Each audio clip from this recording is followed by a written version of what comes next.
Buenas tardes.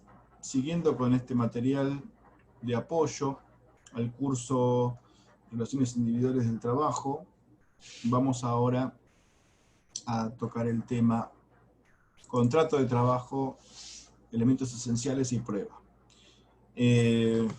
Voy a hacer un paneo de la clase, del tema. Esto, por supuesto, no reemplaza la bibliografía ni pretende serlo. Y como siempre hago, les recomiendo que consulten, que accedan del ciclo Derecho Abierto a la clase del curso Derecho del Trabajo, organizado por el Departamento de Derecho del Trabajo y de la Seguridad Social, que estuvo a cargo del doctor Fernando Caparrós. Bien, vamos al tema. El contrato de trabajo es el núcleo de la asignatura. Esta práctica social, culturalmente validada, que consiste en dos personas que se ponen de acuerdo, una en poner a disposición su capacidad de trabajo para que otro, el empleador, la utilice, la use, la emplee, a cambio de una contraprestación remuneratoria y al fin de un logro, de una realización que es ajena al trabajador, al titular de la capacidad de trabajo. Dado esto, nuestro sistema lo comprende como un contrato. ¿Por qué? A partir de que es el libre acuerdo de las personas lo que lo constituye. Y esto lo aleja, lo diferencia de otras formas de trabajo dependiente o dirigido que no cuentan con este dato del libre acuerdo, como es la esclavitud, la servidumbre. Vamos a la definición legal del contrato de trabajo y tenemos que ir artículo 21 y 22 de la Ley de Contrato de Trabajo. Ustedes verán que entre ambas disposiciones existe una similitud bien marcada, por cuanto el artículo 21 refiere a la obligación que asume una persona física para realizar actos, ejecutar obras o prestar servicios en favor de la otra y bajo la dependencia de esta, durante un periodo determinado en determinado tiempo, mediante el pago de una remuneración. Mientras que el artículo 22 habla de la relación de trabajo y alude al momento o a la circunstancia cuando una persona realiza actos, ejecuta obras, presta servicios. Esta distinción entre contrato de trabajo y relación de trabajo se asocia a una vieja controversia del siglo pasado, primera mitad del siglo pasado, entre contractualistas y relacionistas, de acuerdo a dónde se causaba, de dónde surgía, derivaba, cuál era la fuente de las obligaciones que supone el contrato de trabajo. Según los contractualistas, deriva de la voluntad de las partes plasmadas en un contrato, y según los contractualistas derivaba de una circunstancia de hecho, de una situación dada, como por ejemplo la incorporación de un sujeto a una organización empresaria, o mismo la situación de dependencia, de subordinación en la que se encontraba. Esta disputa doctrinaria fue dejando paso, perdiendo vigencia, primó la visión contractualista, y por otro lado, autores como Justo López, o él precisamente, él procuró justificar esta distinción diciendo que el contrato era la causa de la relación de trabajo, que estaba mal, que era inapropiado, que no correspondía llamar de la misma manera a aquello que causa, que es el acuerdo libre de las partes, a lo causado, la relación de trabajo, sino de otra forma, si no distinguimos entre contrato de trabajo como la causa y relación de trabajo como lo causado, podríamos, digamos, llegar a la incongruencia de decir que el contrato de trabajo es la causa del contrato de trabajo. Más allá de estas cuestiones que se tratan en la bibliografía especializada, se analizan, Yo me detengo en una expresión del artículo 21 que es habrá. Habrá contrato de trabajo. ¿Esto qué quiere decir? Que el contrato de trabajo es una situación fáctica, que es una circunstancia de hecho. ¿Ah? Habrá contrato de trabajo. ¿Esto qué significa? Que dada la relación de trabajo asalariado, trabajo por cuenta ajena, ese fenómeno o práctica social a la que aludí al principio, no existe alternativa posible que concluir en la existencia y configuración allí de un contrato de trabajo. Esto es, no pueden las partes, de hecho, fíjense, el artículo 21 dice, habrá contrato de trabajo cualquiera sea su forma o denominación, o sea, no importa cómo las partes lo denominen o pretendan calificarlo, si se dan las notas, características necesarias, los elementos caracterizantes del contrato de trabajo, pues habrá contrato de trabajo. Esto también da, digamos, fundamento o encuentra expresión en el principio de primacía de la realidad. La realidad prima más allá de lo que las partes quieran o pretendan calificar o pretendan denominar el vínculo, ¿no? También de eso se ocupa el artículo 14, cuando atiende a los supuestos digamos, de fraude laboral, ¿no? Cuando las partes aparentan algo que no es. ¿No? Pero el contrato de trabajo es un dato de la realidad, es un fenómeno. Si se da el contrato de trabajo, pues habrá que aplicar allí toda la normativa, todas las prescripciones de esta específica área del sistema normativo que conocemos como derecho del trabajo y que está fundamentalmente orientada a limitar, a reglamentar las condiciones de uso, las condiciones de empleo de esa capacidad de trabajo. El derecho al trabajo está dirigido fundamentalmente al empleador, a limitarlo, a condicionar el uso que puede hacer de esa capacidad de trabajo, el uso válido que puede hacer de esa capacidad de trabajo. Bien, el contrato de trabajo tiene caracteres, exhibe caracteres, como es un contrato bilateral, ya tiene dos partes con funciones bien diferenciadas, el empleador, trabajador, uno pone a disposición su capacidad de trabajo, el otro la emplea a cambio de pago una remuneración. Es sinalagmático porque comprende obligaciones en cabeza de ambas partes. ¿Cuál es la obligación del trabajador? Estar a disposición, fundamentalmente, prestar el servicio con puntualidad, siguiendo las directivas válidas de su empleador, etc. ¿Y cuál es el deber del empleador? Bueno, pagar la remuneración en las condiciones que fija la ley, artículo 74 de la ley de contrato de trabajo. También es conmutativo, esto es, tiene que haber cierta equivalencia entre la prestación a cargo del trabajador y las obligaciones de pago de la remuneración a cargo del sujeto empleador.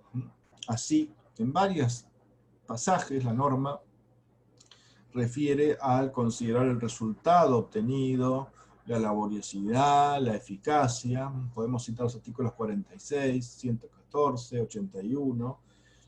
Y por su parte, el empleador debe pagar una remuneración que debe ser justa.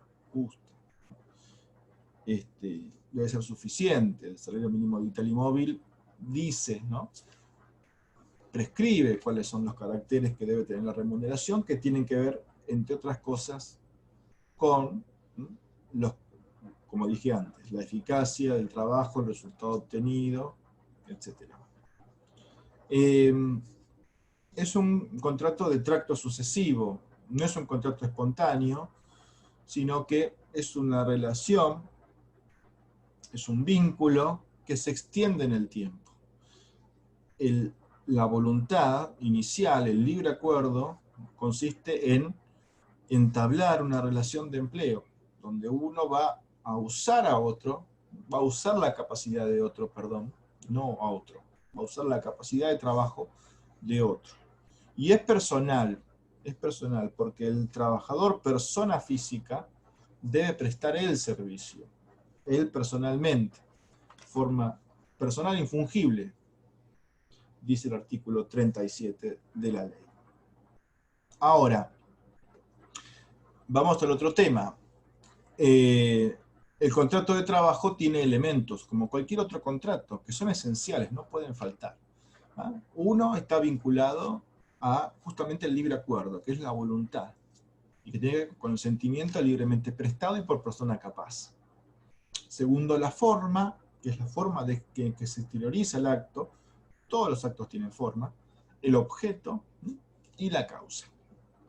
Vamos a analizar los diferentes elementos. Comencemos por el consentimiento.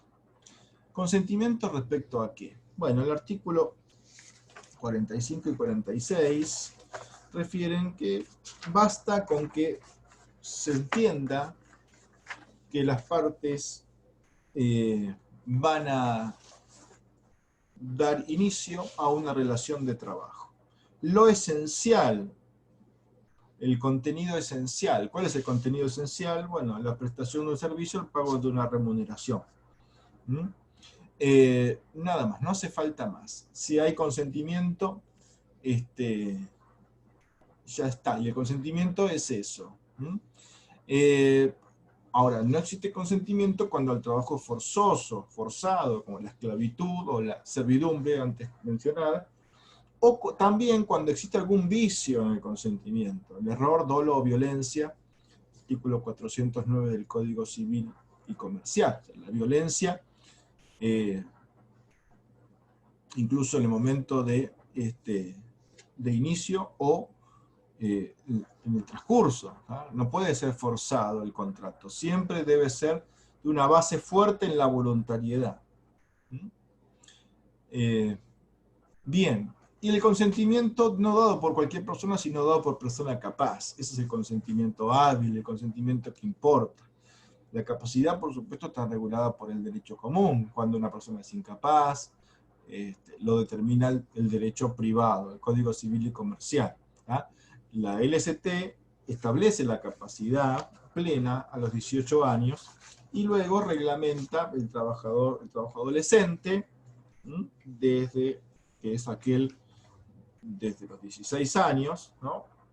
Y la reglamentación que continúa respecto de ese tipo de trabajadores, que son los artículos 187 y siguientes de la ley, tiene que ver con, bueno, tutela especial al niño que trabaja. Bien, el otro elemento es la forma. La forma, como les anticipé hace un ratito, es el modo mediante el cual se exteriorizan las declaraciones o manifestaciones de voluntad de los contratantes. Todos los actos jurídicos deben tener alguna forma, y se puede distinguir entre contratos formales, como puede ser compraventa de un inmueble, y de no formales, ¿no? Como por ejemplo la compraventa de un bien no registral. Y a veces se exige una forma que es integrativa o ad solemnitatem, es decir, hace a la existencia propia del acto. Si no se da la forma que la ley prescribe, el acto no se configura, o ad probationem, es decir, tiene que ver más bien con la prueba, del acto. Entonces podemos distinguir la forma como requisito de existencia válida y luego la forma exigida como requisito de cumplimiento de la legalidad. Esto lo vemos en el contrato de trabajo y lo voy a tratar a continuación. El artículo 48, no el 51, no exige ninguna, o sea, eso determina que el contrato de trabajo es un contrato no formal. Su forma es no formal. Las partes pueden exteriorizarlo de cualquier modo. El consentimiento. Dice el artículo 48, las partes podrán escoger libremente sobre las formas a observar para la celebración del contrato de trabajo. Y luego dice, salvo lo que dispongan las leyes o convenciones colectivas en casos particulares, pero esto no es un requisito de forma que haga la existencia del acto, sino la legalidad. Por ejemplo, hay regímenes como el de la construcción, que exige que el contrato de trabajo sea inscrito en el instituto correspondiente, el IERIC, ¿no?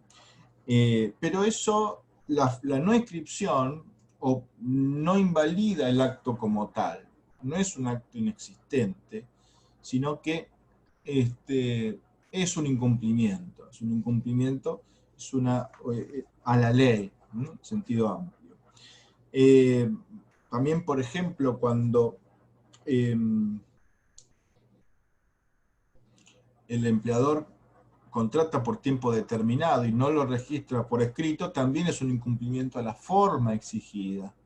Pero, insisto, es un incumplimiento de la ley que tiene una sanción por un sistema propio del derecho al trabajo, que es el contrato de objeto prohibido o contrato de objeto ilícito, que tiene una solución diferente y adecuada al contrato de trabajo. Luego, acá tenemos la nulidad por omisión de formas, artículo 49, que es que tiene que ver con la legalidad de la actuación del empleador. Pero fíjense que el artículo 49 aclara que no obstante el vicio de forma, o sea, la falta de la forma prescripta, el acto no es oponible al trabajador. Y acá estamos hablando ya de un contrato de trabajo de objeto prohibido. La prohibición tiene una consecuencia particular, que es la vigencia del contrato de trabajo, las sanciones dirigidas solo al empleador, la sustitución de la cláusula violatoria del orden público laboral, de la legalidad, y su reemplazo por la norma violada, la norma que debió haberse cumplido.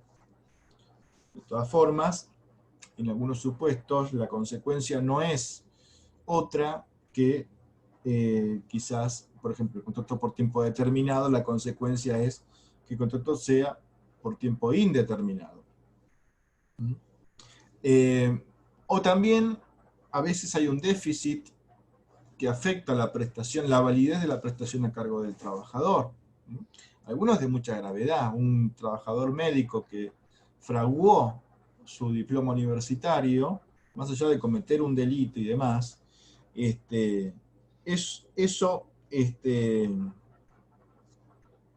no alcanzaría, en principio habría que ver porque la ilicitud y la prohibición es una cuestión de grado, como ya vamos a ver. En principio su falta no excluirá la aplicación del estatuto régimen especial, ¿no? Porque dice, cuando por las leyes, estatutos profesionales o convenciones colectivas de trabajo se exigiera algún documento, licencia o carnet, pensemos en un supuesto más tranquilo, ¿no? Por ejemplo, le falta o se le venció el carnet de conducir al trabajador, el carnet de conducir profesional, ¿no? Se le venció, bueno, en ese caso, si bien no tiene la forma exigida, esta forma hace la legalidad, no es la forma que tiene que ver con el elemento del acto y cuya inobservancia determina la inexistencia del acto. Bien. Vamos a seguir en el capítulo siguiente.